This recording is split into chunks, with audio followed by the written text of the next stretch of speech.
But we haven't saved. We've done the opposite. So when the shit finally hits the fan, we don't have the room to just turn on the money printer anymore. Can I summarize this from my understanding? And please, the business majors, tell me if I have this correct.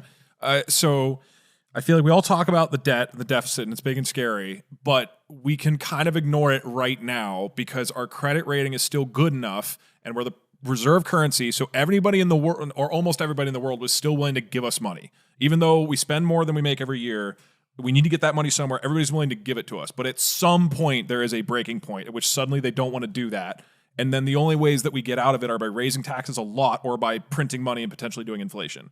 Is that the correct understanding? Like, it's kind of okay right now because we just keep borrowing more to deal with it. But there will be a turning point at which the rest of the world is like, we're not fucking lending you money anymore.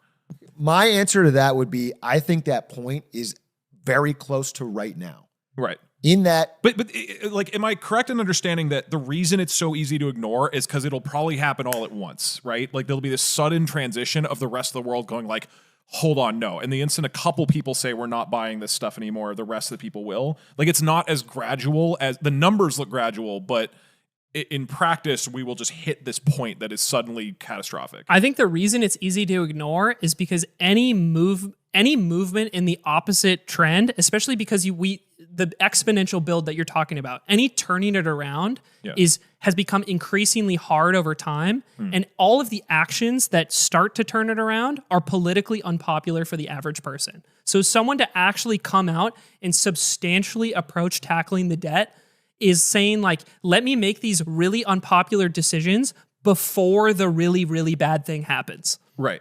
But the really bad thing could happen at any moment now, Any right? moment. Okay. So we're just hoping that doesn't happen.